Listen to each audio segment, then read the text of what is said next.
महायुतीच्या संदर्भातली। एकीकडे महाविकास आघाडीचं जागावाटप जाहीर झालंय, तर दुसरीकडे अद्यापही महायुती काही जागांवरनं मतभेद कायम असल्यामुळे जागा वाटपाची चर्चा रखडलेली आहे।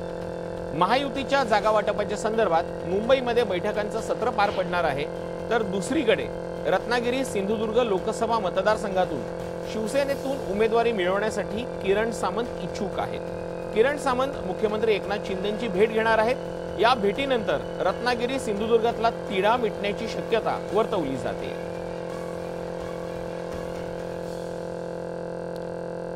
अधिक माहिती जाणून घेऊयात। आपले प्रतिनिधी अजित मांढरे आपल्या सोबत जोडले गेलेले आहेत। अजित, नेमकं सुरू काय आहे? कारण की एकीकडे उदय सामंत काही दिवसांपूर्वी प्रेस कॉन्फरन्स घेतात, ते सांगतात की मुख्यमंत्र्यांना त्रास होऊ नये म्हणून आम्ही माघार घेतो, मात्र आमचा दावा कायम आहे।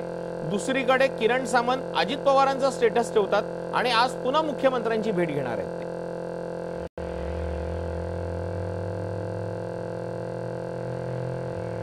खरं तुषार, उदय सामंत यांनी पत्रकार परिषद घेतली आणि त्यातून त्यांनी जे वाक्य केलेलं आहे यावरून सर्व स्पष्ट होतं। सुरुवातीला जर आपल्याला माहिती आहे की रत्नागिरी सिंधुदुर्ग या जागेवरून किरण सामंत यांचं असं म्हणणं आहे, जर ती जागा आपल्याला मिळणार नव्हती किंवा त्याचं तिकीट मला दिलं जाणार नव्हतं तर मग मला त्या ठिकाणी काम करण्यास का सांगितलं। कार्यकर्त्यांच्या भेटीगाठी घेणं किंवा त्या ठिकाणी स्थानिक पातळीवरती जे राजकारण आहे त्या राजकारणामध्ये टोकाची भूमिका घेणं, अनेक राजकीय नेत्यांना अंगावर घेणं, या सगळ्या गोष्टी ज्या आहेत त्या किरण सामंत यांनी केलेल्या आहेत आणि त्यामुळे कुठेतरी त्यांच्या मनाला लागलेलं आहे की जर ही उमेदवारी आपल्याला मिळणार नव्हती किंवा मला तिकीट दिलं जाणार नव्हतं तर मला त्या ठिकाणी काम करायला का सांगितलं।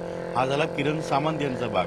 तर महत्वाचा मुद्दा असा आहे की राजकारणामध्ये किंवा अशा सगळ्या घडामोडींमध्ये विशेष करून मोठ्या राजकीय पक्षांमध्ये ज्यावेळेस जागांची देवाणघेवाण होते त्यावेळी अनेक ठिकाणी मैत्रीपूर्ण लढत करावी लागते किंवा अनेक जागांवरती पाणी सोडावं लागतं आणि याच पद्धतीनं शेवटपर्यंत मुख्यमंत्री एकनाथ शिंदे हे रत्नागिरी सिंधुदुर्ग जागेकरता आग्रही आहेत। त्यांनी वरिष्ठांकडे त्याबाबत म्हणजे दिल्लीतले भाजपचे जे वरिष्ठ आहेत त्यांच्याकडे त्याबाबत त्यांनी दावा देखील केलेला आहे। पण शेवटी काही अशा गोष्टी असतात जेव्हा माहिती असते किंवा जेव्हा सर्व पक्ष एकत्र असतात आणि एकत्रितपणे निवडणूक लढवली जाते त्यावेळी मात्र काही अशा गोष्टी त्या ठिकाणी दावा करून खरं आहे अजित की निवडणूक ज्यावेळेला लढवताना काही गोष्टींची ऍडजस्टमेंट करावी लागते। पण एक महत्वाचा मुद्दा या निमित्तानं उपस्थित होतोय। मतदानाला जवळपास 1 महिन्यापेक्षा कमी कालावधी शिल्लक राहिलेला आहे। अद्याप महायुतीनं उमेदवाराची घोषणा केलेली नाहीये, तर दुसरीकडे महाविकास आघाडीच्या विनायक राऊत यांनी प्रचाराला सुरुवात करून जवळपास 15 ते 20 दिवस झालेले आहेत। त्यामुळे एकूणच या प्रचाराचा सुरुवात आणि इथे अद्याप उमेदवाराची घोषणा बाकी, याचा किती परिणाम या एकूणच मतदारसंघावरती होऊ शकतो?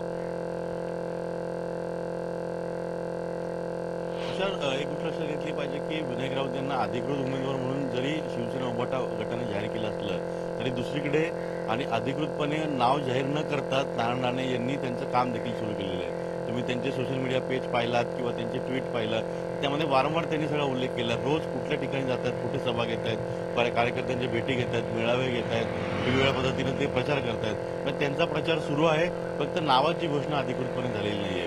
दुसरा एक महत्वाचा मुद्दा म्हणजे तुषार, आपल्याला माहिती आहे की जरी या ठिकाणी किरण सामंत आग्रही असेल, उदय सामंत जरी आग्रही असतील, तर दुसरीकडे पाहायला गेलं तर शेवटी कुठेतरी असे राजकीय म्हणजे याच फक्त किरण सामंत नाही तर असे बऱ्याच ठिकाणी असं होतं की अशा वेळी जर आपल्याला काही मिळालं नाही किंवा आपली मागणी जी मान्य झाली नाही तर त्या बदल्यात दुसरं काहीतरी पदरात पाडून घेतलं जातं। उदय सामंत आणि किरण सामंत हे मुख्यमंत्र्यांकडून आणि भाजपकडून काय पदरात पाडून घेतात? अगदी खरं आहे अजित, तुम्ही म्हणताय त्या पद्धतीनं एक मागणी जरी मान्य नाही झाली तरी दुसरी मागणी मान्य होते का आणि त्यांना जे पदरात पाडून घ्यायचंय ते मिळतं का, याकडे सगळ्यांच्या नजरा लागलेल्या आहेत। धन्यवाद अजित, तुम्ही दिलेल्या या माहितीसाठी।